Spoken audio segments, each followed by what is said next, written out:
আমার birthday cake এখন আমরা কাটতেছি, আসেন। Happy birthday to you. Oh my god, আপনি কেক খাইতে পছন্দ করতেছি না, কালকে থেকে একটু পেটও খারাপ হয়েছে আমার অবশ্যই। এখন আমি কাটি দাও, অল্প করে, বেশি খেতে পারবো না। হাত দাও, ওটাও তুমি চুরি ছেড়ে দাও, তুমি ছেড়ে দাও। Happy birthday. তুমি খাও, তুমি খাও, অত কেক খায় না। এই যে আমার বার্থডে কেকটা আসলে খাওয়া দিতে কসো, এদিকে আসো, এদিকে এদিকে শোনো শোনো, আরে শোনো এদিকে আসো, এবারে আসো। ওকে খাই। তো একটা সময় বাবা মা সব ছিল, কিন্তু এখন কেউ নেই। কিন্তু হ্যাঁ, বাবা মার অভাব। একটা সময় বাবা মার সাথে আমার জন্মদিন পালন করতাম, বাবা মা সবাই ছিল, কিন্তু এখন বাবা মা না থাকলেও আমি কিন্তু একটা ভাগ্যবতী, কারণ এখন আমি আমার একজন হাজব্যান্ড পেয়েছি যে কিনা আমার বার্থডে থেকে শুরু করে সব কিছু আমার মন মতো করে পালন করার চেষ্টা করে, আমাকে খুশি রাখার চেষ্টা করে। সত্যি জীবনে এতটুকু পেলে আর কি লাগে। আমি নিঃসন্দেহে বলতে পারি যে আমি ভাগ্যবতী, কারণ আগে বাবা মা ছিল, এখন তো নেই, বাবা মার অভাবটা ও পূরণ করে দিচ্ছে। আমি মনে করি যে আমার হাজব্যান্ডই হচ্ছে আমার বাবা অ্যান্ড মা। কারণ হ্যালো এভরিওয়ান, আসসালামু আলাইকুম। আজকে হচ্ছে আমার জন্মদিন, মানে আজকে আমার বউ কি সালগিরা, ঠিক আছে? আজকে আমার বার্থডে, আমার অনেক ভালো লাগে। দেখেন আজকে আমার জন্মদিন, তো আজকে আমার জন্মদিনে হচ্ছে সুন্দর একটা কেক নিয়ে হাজির হয়েছে, দেখতে পাচ্ছেন এই যে আমার বার্থডে। इसको चॉकलेट देख पसंद आसे इसलिए কিন্তু আজকের কেকটা বেশি ডিজাইনের, অনেক সুন্দর একটা ডিজাইনের কেক নিয়ে আসছে আমার বার্থডে উপলক্ষে। বাই দ্য ওয়ে, আজকে আমি সেলফি ক্যামেরাতে ভিডিও বানাচ্ছি, কিরকম ক্লিয়ার হবে বলতে পারতেছি না, তবে সুন্দরই হবে। দেখেন কত সুন্দর, মাশাআল্লাহ, বিউটিফুল কেক ও আমার জন্য নিয়ে আসছে। এটা ওর নিজের হাতের বানানো। আর সবসময় যখনই আমার বার্থডে হয়, আমরা তো কেক খাই না, যদি এই কেকটা তো খারাপ হয়ে যায়, পুরো কেক খাইতেও পারবো না, আর ও তো একদমই খায় না। তো দেখেন কত সুন্দর আমার কেকটা। আমি এখানে টেস্ট করতেছিলাম যে কেকটা কেমন, এখন কাটবো আপনাদের সামনে।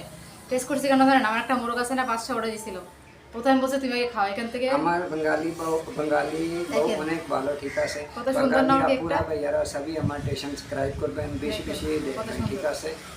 আমি অনেক ভালো। আপনারা প্লিজ সবাই একটু সাবস্ক্রাইব করবেন। আমার কেকে এখানে লিখে দেওয়া আছে, যারা happy birthday I love you লেখা আছে, দেখছেন? আই লাভ ইউ আমার বউ। এই দেখেন কত সুন্দর করে আমার বার্থডে কেক লিখছে। তো এখন হচ্ছে যে আমরা কেক কাটবো, তুমি কেকে হাত দাও, দুজন মিলে দেখাই সবাইকে। এই দেখো সবাই মিলে সবাইকে দেখাই দাও। সো আমরা এখন কেকটা ভাবছি যে কাটবো, আপনাদের সামনে কাটবো। ওয়াও, চলেন দেরি করে আর লাভ নেই, কেকটা কাটি। আসো কেকটা কাটো, তুমি ধরো। আমার বার্থডে কেক এখন আমরা কাটতেছি, আসেন। Happy birthday to you. Oh my god, আপনি কেক খাইতে পছন্দ করতেছি না, কালকে থেকে একটু পেটও খারাপ হয়েছে আমার অবশ্যই। এখন আমি কাটি দাও, অল্প করে, বেশি খেতে পারবো না। হাত দাও, ওটাও তুমি চুরি ছেড়ে দাও, তুমি ছেড়ে দাও।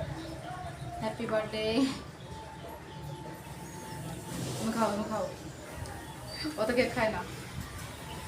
এই যে আমার বার্থডে কেকটা আসলে খাওয়া দিতে কসো, এদিকে আসো, এদিকে এদিকে শোনো শোনো, আরে শোনো এদিকে আসো, এবারে আসো।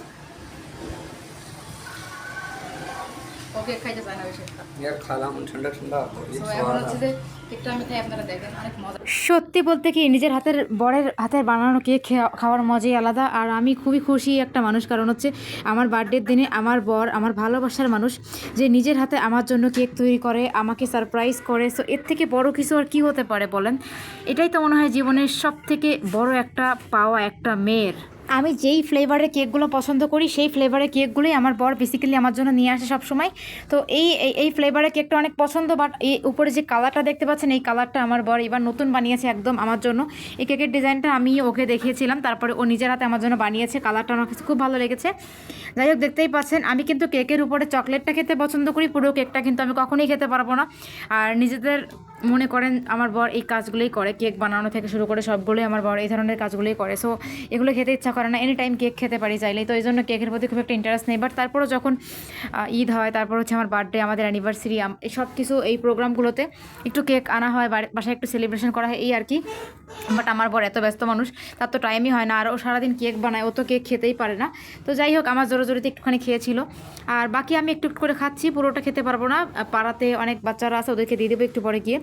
বিকজ আপনারা সবাই জানেন যে কেক আসলে একটা কেক পুরোটা একটা মানুষের পক্ষে খাওয়া সম্ভব নয়। আর আমি বাসায় ফ্রিজে রেখে দিলেও কেউ এটা খাবে না, কারণ আমাদের সবাই এখানে কেক খায় না বাসায়, এটা একটা সমস্যা। যাই হোক, কী করা যাবে।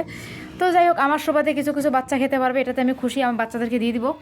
তো বন্ধুরা দেখতেই পাচ্ছেন আমি কিন্তু কেক খাচ্ছি, আর আপনাদের সামনে একটু এক্সপ্রেশন দিচ্ছিলাম ভিউয়ার্স। সত্যি বলতে ভীষণ টেস্টি, আর আমার বরের হাতের কেক বানানো অনেক মজা। আমার বর আমাদের তো দোকান তো অনেক মজা করে কেক বানায় ও। আমি তো খেতে পারি না, আমি এতটুকু বেশি খেতে পারি না, আমার কেক খেতে খুব একটা ভালো লাগে না। তবে জন্মদিন আসলেই, এই যে জন্মদিন আমি তো সেলিব্রেট করতেছি এখানে বসে। প্রতিবার জন্মদিন আমার বড় আমার জন্য সুন্দর সুন্দর কেক নিয়ে আসে, সেগুলো আমি কাটি। পাকিস্তান আসার পর থেকে আমার একটা বার্থডেও মিস হয় নাই। পরাপর 3টা বার্থডে আমার বড় আমার খুশি মতো সেলিব্রেট করছে। আমাকে না বলে কেকটা এনে সারপ্রাইজ দিয়েছে রাত্রেবেলা, রাত 12টা বাজে তখন একটা কেক কাটছিলাম, 12টা বাজে। তারপর আরেকটা কেক নিয়ে আসছে যে আপনাদের সামনে সবার সামনে কাটবো তাই। তো আপনারা দেখতেই পাচ্ছেন যে পাকিস্তানে আমি কতটা হ্যাপি আছি। তবে বার্থডের দিন আমার খুব কষ্ট লাগে আমার আম্মুর জন্য, কারণ প্রতি বছর বার্থডে হচ্ছে আমার আম্মু আমার বার্থডে সেলিব্রেট করতো আমার আর আমার ভাইয়ের একসাথে। তো আমার আগস্টের 8 তারিখে জন্ম, আমার ভাইয়ের আগস্টের 9 তারিখে জন্ম, একদিন পরে জন্ম ওর। মানে একই সময় ঘুরে ফিরে এসে এরকমই হয়েছে যে 9 আগস্ট আমার ভাইয়ের জন্ম, 8 আগস্ট আমার জন্ম, একদিন আগে পড়ে। তো অনেক মজা হয় জন্মদিনে। আমাদের জন্মদিনের আগের ফুটেজগুলো আপনাদের সামনে শেয়ার করব, আপনারা দেখতে পারবেন। তো একটা সময় বাবা মা সব ছিল, কিন্তু এখন কেউ নেই। কিন্তু হ্যাঁ, বাবা মার অভাব, একটা সময় বাবা মার সাথে আমার জন্মদিন পালন করতাম, বাবা মা সবাই ছিল। কিন্তু এখন বাবা মা না থাকলেও আমি কিন্তু একটা ভাগ্যবতী, কারণ এখন আমি আমার একজন হাজব্যান্ড পেয়েছি যে কিনা আমার বার্থডে থেকে শুরু করে সব কিছু আমার মন মতো করে পালন করার চেষ্টা করে, আমাকে খুশি রাখার চেষ্টা করে। সত্যি জীবনে এতটুকু পেলে আর কি লাগে। আমি নিঃসন্দেহে বলতে পারি যে আমি ভাগ্যবতী, কারণ আগে বাবা মা ছিল, এখন তো নেই। বাবা মার অভাবটাও পূরণ করে দিচ্ছে। আমি মনে করি যে আমার হাজব্যান্ডই হচ্ছে আমার বাবা অ্যান্ড মা, কারণ আমার একটা সময় এসে মনে হয়েছে যে ওই আমার লাইফের সব কিছু, আমার হাসি থাকা, আমার খুশি থাকা, আমার অসুখ বিসুখ সব কিছু তো একটা হাজব্যান্ডে দেখে একটা মেয়ে, তাই না? তো আমি তো নিঃসন্দেহে বলতে পারি যে আমার হাজব্যান্ডই আমার হচ্ছে সেকেন্ড বাবা মা। এটা অনেকেই বলতে পারেন যে হাজব্যান্ডকে বাবা মা কেন বলতেছে, আমি বলি হাজব্যান্ডকে বাবা মাই বলি আমি, কারণ সে আমার লাইফের সব কিছু। আমার বাবা মা যেভাবে আমার খেয়াল রাখতো ঠিক ওভাবেই সে আমার খেয়াল রাখে। এখন তো বাবা মা নেই, তো আমার মনে হয় লাইফে বাবা মার পরেই হচ্ছে হাজব্যান্ডের অবদান। তো যাই হোক, আজকে আমার বার্থডেটা আমি সেলিব্রেট করলাম আর আমার খুব ভালো লাগতেছে।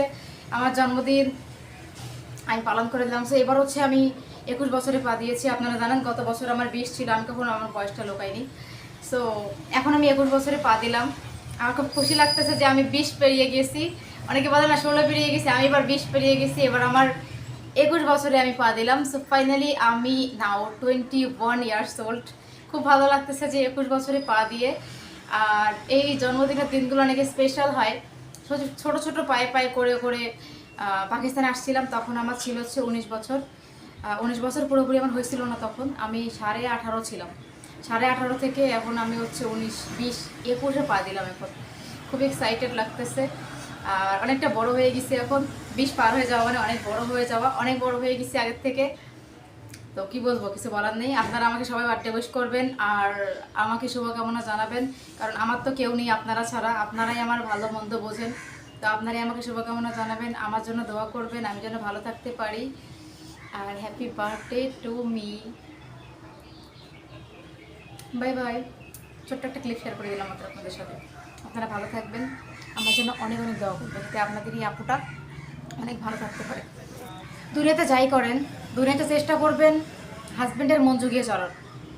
হাজব্যান্ড ছাড়া আপন কেউ নেই এই দুনিয়াতে। একটা স্বামী একটা মেয়ের সব থেকে ভালো বন্ধু, সব থেকে ভালো পার্টনার। লাইফে যদি ভালো পার্টনার আপনি পান, তাহলে লাইফে আর কোনো কিছু চাওয়ার নেই। আমার লাইফের পার্টনার আমি দেরি করে হলেও আমি পাকিস্তানে এসে পেয়েছি, বাংলাদেশে পাইনি, পাকিস্তানে পেয়েছি। কিন্তু আমার লাইফ পার্টনার আমাকে এতটাই খেয়াল করে, মনে হয় না যে কারো লাইফ পার্টনার এতটা খেয়াল করবে। ও আমার ভালো মন্দ, হাসি খুশি সব কিছু আমার দেখাশোনা করে। তো জীবনে স্বামীর থেকে মূল্যবান জিনিস কোনো কিছুই নেই। যার স্বামী নেই সে বোঝে আসলে স্বামী না থাকার মূল্যটা কত। প্রতিটা মেয়েকে বলবো, সুন্দরভাবে সংসার করো, স্বামীকে ভালোবাসো। অন্যের স্বামী দেখে উৎসাহিত না হয়ে নিজের স্বামীকে ভালোবাসো, দেখবে সংসার সুখের হবে। আমি আমার ভালো মন্দ কিছু ক্লিপ এখানে শেয়ার করি অনলাইনে, এটা বোঝানোর জন্য যে তোমরা তোমাদের স্বামীকে নিয়ে খুশি থাকো, কারণ প্রতিটার মেয়েরই রাইট আছে স্বামী নিয়ে ভালো থাকার। তো স্বামীকে ভালোবাসবা, জীবন সংসার সব কিছু সুখের হবে। তো আমি তো নিঃসন্দেহে বলতে পারি আমার হাতের কেকটা আমার হাজব্যান্ড আমাকে বানিয়ে দিছে। তো নিঃসন্দেহে বলতে পারি আমার হাজব্যান্ডকে আমি অনেক ভালোবাসি। I love my husband. Thank you, bye bye, আল্লাহ হাফেজ।